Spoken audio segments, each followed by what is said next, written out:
Wonderful news for the Diocese of Cleveland and for our local church. I'd like to just begin with a prayer, thanking God for this day and for the gift of the announcement of our new bishop. In the name of the Father, the Son, and the Holy Spirit, good loving God, we give thanks for this day, for the gift of our faith, the gift of the Church of Cleveland, and this opportunity to announce our new shepherd. We're grateful for the witness that Bishop Malesic will bring to us, his faith, his commitment, his love for the church, and the ways that he, and working and cooperating with the Spirit, will continue to lead and guide us as we continue to unfold God's plan in our life.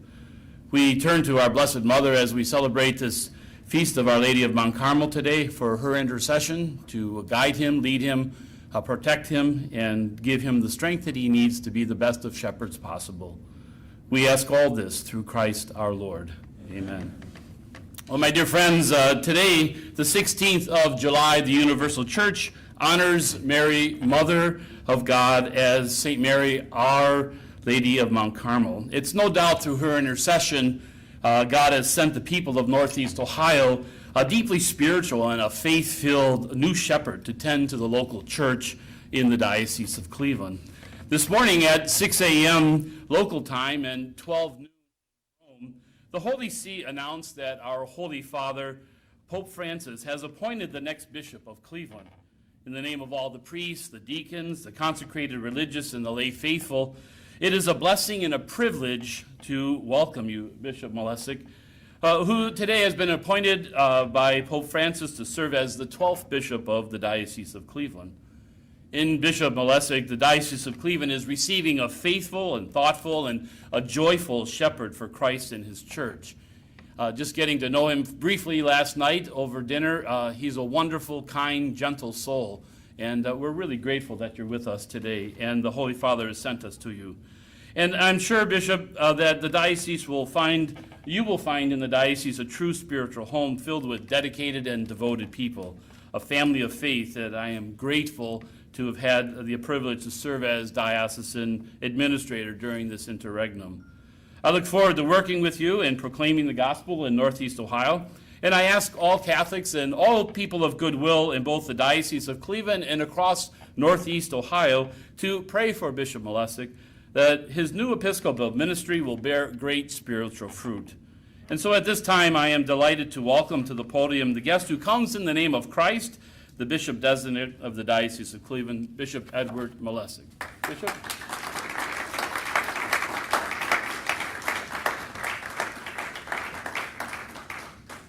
You get to see my face now. Here we are. Thank you so much, Father Alexiak. Are you sure you met me last night? It sounds like, yeah. Good morning, everyone. Thanks for coming today, and thanks to all who are watching this press conference, whether online or in other ways. It was a little over 5 years ago that I received a phone call from the Apostolic Nuncio to the United States, the Holy Father's representative. And he told me that the Holy Father, Pope Francis, was asking me to become the Bishop of Greensburg.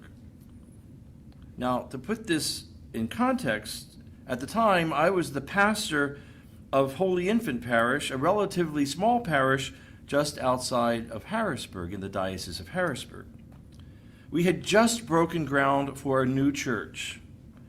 I mean, the footers had just been poured a few days earlier, and the Pope was asking me to leave without finishing the job. God had different plans than mine, and what could I say other than yes? Even still, I was bone-shaking nervous. I had only ever wanted to be a parish priest. I hope I still am just a simple priest at heart. I love being a priest. So I was ordained the bishop of the Diocese of Greensburg 5 years ago on Monday, and I've been very happy there. In fact, I thought I would die there. I have a gravesite there. So God was laughing when about 2 weeks ago I got another call from the Apostolic Nuncio in Washington, D.C., now Archbishop Christophe Pierre. Beware of answering phone calls that have a 202 area code. After asking about my health, I think he was checking to see if I would keel over when he told me what he eventually did. He said, "The Holy Father has appointed you the bishop of the Diocese of Cleveland." And I knew that life was changing for me again. So putting my faith in Jesus and confident in the decision of the Holy Father, Pope Francis, I said, I accept. I think that came about 30 seconds after the question. There was a lot of silence. And Archbishop Pierre said, "I knew you would," with that friendly laugh of his. After I got the news, one of the first things I did was to call Archbishop Nelson Perez, the former Bishop of Cleveland, now Archbishop of Philadelphia, as you know. And he said to me, "Ed, I have 2 words for you. Lucky you." And I'm beginning to learn why he said that. This is a vibrant church with strong faith and friendly people and committed clergy. I know that because I Googled it. My guess is that you Googled me too sometime this morning. And I'm looking forward to walking with you as your new bishop and being part of our local church together. With every change in my life has come new blessings, and I cannot wait to see what blessings are waiting for me in this new diocese, my new home. So let me begin by thanking God for calling me first to baptism, and then to priesthood, and then to the episcopacy. And I thank my parents for giving me life. My dad is still alive. He's 102 years old and always in good spirits. My mom is cheering me on from the other side. I called my dad this morning at 7 a.m. And I said, "Dad, did I wake you up?" No, I'm good. I said, "Well, I have news, okay? I'm being moved by the Pope, okay? I'm going to Cleveland, okay? Okay, talk to you later." That was it. So I called my brother. I said, "I don't know if Dad knew it was me or not, but he'll figure it out." I also thank our Holy Father, Pope Francis, for entrusting me with 8 counties of this local church in northeastern Ohio. I'm truly humbled by the decision and feel unworthy of it. May God give me the grace to do what he is asking of me. I'm grateful to the Papal Nuncio, Archbishop Christophe Pierre, for making the announcement in Washington earlier this morning. He's been very kind to me these past 2 weeks. I certainly want to take this opportunity to thank Father Don Alexiak for his kindness in welcoming me and his dedicated service as the diocesan administrator. His tireless service and dedication in this period of transition has been truly remarkable. But Father, you are not done yet. You have 2 more months before I come. Then I will assume the role of Bishop of Cleveland during the Mass of Installation taking place on the Feast of the Triumph of the Cross, September 14th. I would also like to thank retired Bishop Anthony Pilla, retired Auxiliary Bishop Roger Grease, retired Bishop of Davenport, Bishop Martin Amos. I spoke with all of them this week. Great men, great warm welcome to me. Thank Abbot Gary Hoover from the Benedictine community and Father Don for assisting with the liturgies throughout the diocese while the search for a new bishop was underway. The work of the church continues even without a bishop. Maybe sometimes better than with a bishop, I don't know. I'm extremely grateful to my predecessor, Archbishop Nelson Perez, who accomplished wonderful things here, even though he was in Cleveland only for a short time, 2.5 years. Among them, he strengthened our Catholic schools. He focused our attention on the dignity of every human being, and he made deep strides in connecting with our community. Our church in Cleveland is left with a strong foundation for which I am very grateful. I also wish to thank the diocesan senior staff and everyone else with diocesan offices for ensuring the continuation of smooth operations during this transition. Many of you are present here today. We met earlier today. I look forward to working with you. Thank you for your faithfulness to our church and to our people, especially during these very strange times. As I reflect on the path before me, I look forward to learning about the diocese, our diocese, and meeting our clergy, seminarians, religious, and all of the faithful. I truly love being with people, I really do. I learn so much from people, and I can't wait to be with you. But give me some time to pack and make the transition from Greensburg to Cleveland and from the Steelers to the Browns. And can I at least bring one terrible towel with me for old time's sake? Maybe you'll give me a dispensation.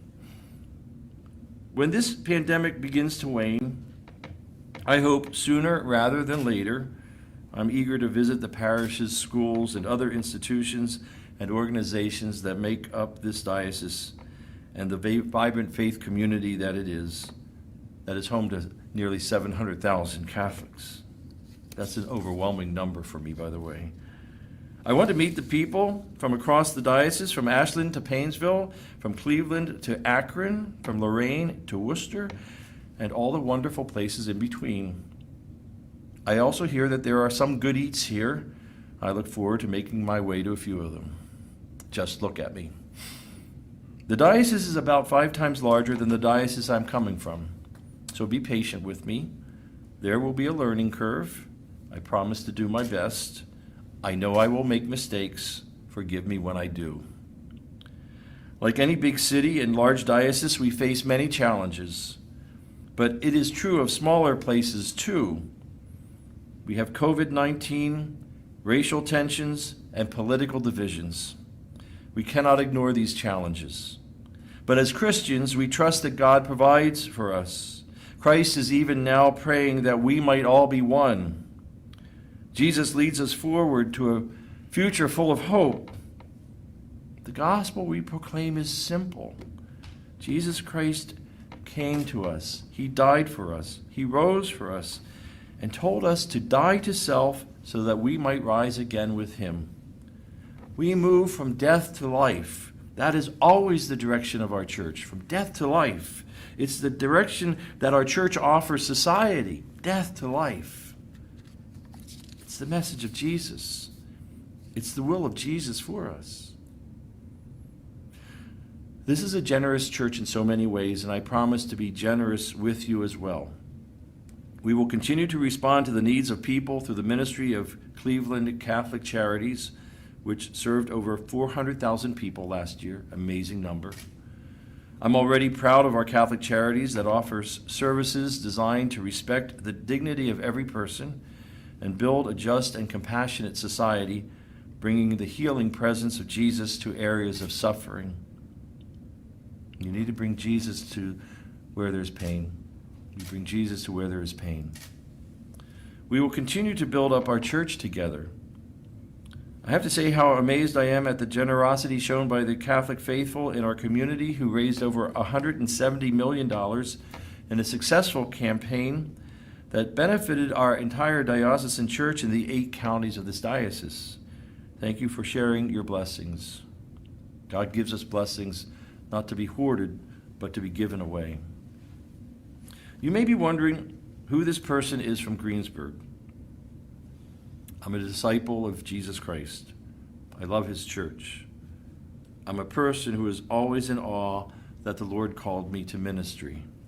That was as much a surprise to my high school friends as it was to me. Jesus has shown me great love. He is the source of my joy. I want to share that joy with everyone. I want to share him with you. I would like to take a moment now and direct my remarks to the faithful of the Diocese of Greensburg. I know that many of them are watching this press conference. Beginning around 6 a.m., my watch kept on buzzing that I got a new text. It just did right now. You're probably as shocked today as I was when I received that call from the Apostolic Nuncio 2 weeks ago.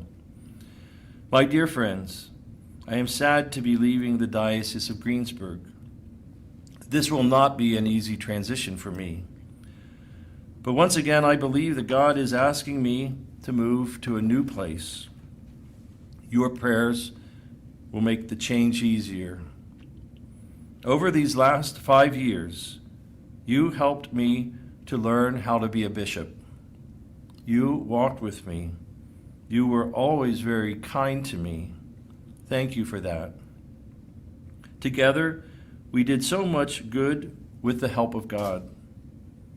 I know that God will continue to do good things for you as I now begin to call Greensburg my former home. Remember that God is in charge of his church. I'm especially grateful to my brother priests in the Diocese of Greensburg who worked with me so hard and so closely, and those women and men at the pastoral center who made me look much better than I actually am. I will never forget my time in the Diocese of Greensburg. You will always be close to my heart. As an act of thanksgiving to God for my appointment today, I plan to celebrate Mass at noon in the magnificent Diocesan Mother Church, the Cathedral of St. John the Evangelist, as we turn our hearts to God for all the good he has given to us, and as I ask for his help as we move forward. I'm humbled to have been chosen as the next shepherd of this great diocese. I hope to serve the Lord with gladness.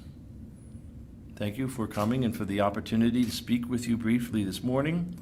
Thanks to all the media for attending today. I appreciate your work. I look forward to getting to know all of you, and God bless you and those you love.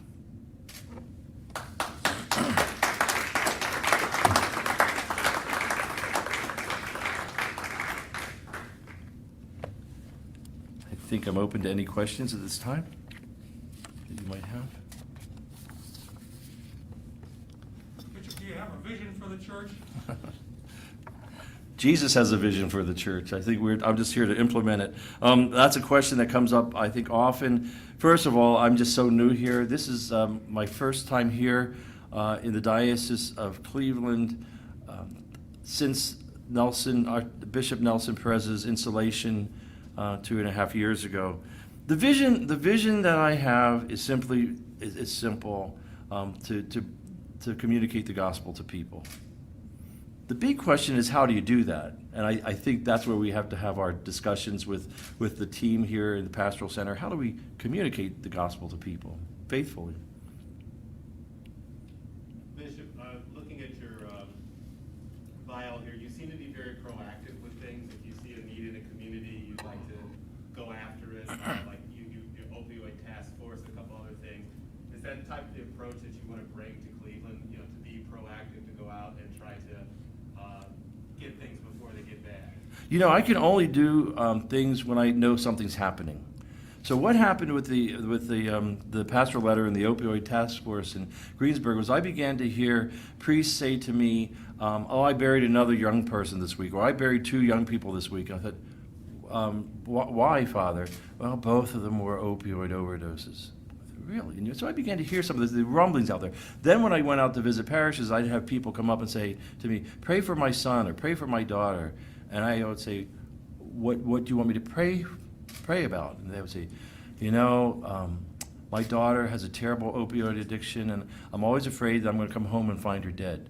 So I began to ask, is this a problem? Well, it was. We began to talk to experts in the community about the opioid crisis, and then we formed a task. Let's get a group of people together and let's come up with a plan to offer something to the community that other services don't provide. Because there's a lot of services out there for addiction, but the church has something unique to offer. So what this task force, and these were made up of leaders in the epidemic, said to us, the church can teach and the church can pray. And I think they were amazed when we started having these listening sessions.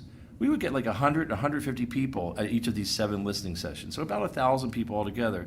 And community leaders who went out to give these types of sessions to other settings said, if we get 10 people, we're lucky. Because the church is able to gather a lot of people. We're able to communicate real well. We're able to gather groups. So we talked to them. We educated them. What does an addiction look like? What are the signs? What should you do? And then we prayed. And because prayer, it doesn't change God's mind, but it changes our hearts and makes us more open to want to help these people who suffer from a terrible disease.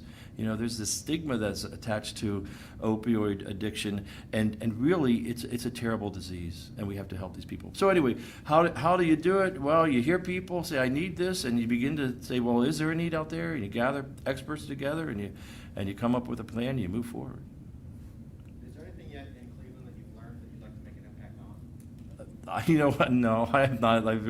I haven't. I think that the difficulties in the church today are the same everywhere. Probably in Cleveland, my guess is there's a lot of young people who are not attending Mass or drifting away from the practice of the faith. We need to address that. We need to communicate to them what the church is, what the gospel is. I sometimes think that they've heard about a church that I don't belong to. Sometimes people say, well, the church is mean, this church is corrupt, the church is this. And I'm like, it's just not the church I belong to. So I need to tell them what the church is, and that they have a part to play. Whenever someone comes up to me and says, I don't go to church anymore, or I used to be a Catholic, I say, and we are the lesser for that. We're made lesser because you're not here with us. We need people. And these are good people. They're not bad people. They're good people. I think sometimes people don't always understand what the church actually teaches and the beauty of what the church teaches. So. The church's problems with sexual abuse in priests is ongoing. What do you think the church needs to do, or you need to do, to restore people's faith? Right, absolutely. I think we could, I think about 30 years ago, we began to put into place policies that really did protect our children. So is there an awful lot of sex abuse happening in the church today? I think studies would say that that's not true. But there's a crisis of credibility because bishops in the past did not do the things the way that bishops today would be doing. So there's that crisis of credibility.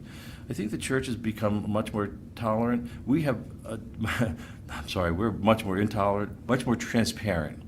The church has become much more transparent. The church does not tolerate people who would abuse a child in any position in the church. And priests who do abuse children should be treated like everyone else, and maybe even treated a little differently, a little bit more harshly, because they're leaders in the church. So the priests have to follow the same laws that everyone else does. Clericalism is when I treat a priest differently than I would treat a lay person. And that has no place in this church. Clericalism, where I would look at a priest and say, well, I'll give you a pass, but I would not give that lay person a pass, that's wrong. So I think the church has developed a lot of policies. I think the church is almost expert in how do you train a large number of people to see the signs of child abuse and how to report it. Volunteers in Cleveland, like volunteers in Greensburg, are trained to know the signs, report it. I hope we're encouraging our kids to tell our parents when someone makes them feel uncomfortable, and that our parents know how to report it to the civil authorities. It's not up to the church anymore to investigate these things. The state has put institutions in place that can investigate these things, and we abide by what the state does. We have many wonderful priests in our diocese. We are very blessed. They've been working very hard to serve us over these last few months with the pandemic. As their bishop, what can our priests expect from you? I'm a brother to them. I want to be a brother to my priests. I know that I'm the bishop. I mean, I wear the chain and I'll get the bigger hat. But I'm a priest at heart, and and I love our priests. I understand the difficulties our priests have. I was a pastor. I understand the challenges. So that being said, I'll treat them fairly and kindly. I will treat them fairly and kindly. Yeah, I'm looking forward to meeting them. I'm going to really miss the guys in Greensburg. I will. They became friends in many ways to me. Yeah. And again, if I have a message and I don't communicate it to our priests and deacons and even lay people, there's a lot of people in ministry here, then I might as well not have a message. So yeah, I'll get to know them. This is a tough time to come to Cleveland. Normally I'd be walking among you, shaking your hands, and we'd be getting to know each other. Like now we're distant from each other. Same thing with the clergy. It's hard to get together and get to know them right away. So that'll have to be delayed until that time when we can get together. We get through this particular pandemic and we can get together and they can get to know me. I'm a stranger to them. Let me tell you, they don't know the name Malesic until they Googled it this morning. That's true. I don't think I'm a notable bishop in the church, but maybe I'm wrong. But I think I'm pretty right.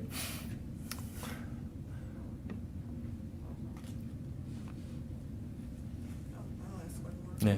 This is about the pandemic. Wow. Many people believe that they should just put their faith in God and not wear masks, not social distance, just trust that God is going to keep them safe. What do you say to them? Right. And I've heard that too, like, oh, Bishop, you just need to trust that Jesus will protect you from, is that what you're asking? Yeah. Yeah. And I go back to the story of the temptation of Jesus, when the devil took him up to the parapet and said, Jesus, throw yourself off this parapet. Angels will come and minister to you. And Jesus said, you shall not put the Lord your God to the test. Jesus is saying, I know that. However, let's not tempt the Lord, because the Lord might say no. Not the Lord does say no to us from time to time. The Lord also gave us a brain and gave us science. And we gave us faith, but he also gave us science. And we have to use the best science we have available. And so I listened to the experts. I was a biology major in college for 3 years. So I kind of understand how viruses work, and a little bit with this virus, which is scary. Put your trust in God, but do the right thing. There's that story of a man who was in a flood, and he said he's on a boat. No, he's on a house. He was on top of a house, and the water's coming up, and he looks up to God. God save me! God save me! And nothing happened except another boat came by, and he said, No, I don't need you. God's going to save me. And then he said, God save me! And then a helicopter came by and threw down a rope. He said, Don't worry, God's going to save me. And then the waters came up, and the guy drowned. He went to heaven, and he said, God, why didn't you save me? And God said, I sent you a boat, and I sent you a helicopter. We use what we have. We use the science we have to protect ourselves. And really, wearing of a mask, as I understand it, is really an act of charity towards our neighbor. And that God wants us to do. I mean, I can have all the faith in the world that he's going to save me, so I don't need to wear a mask. But that person needs to be saved from me, so I wear a mask as an act of charity. Does that help to explain? That's much more than you would ever want to write in a newspaper. I know.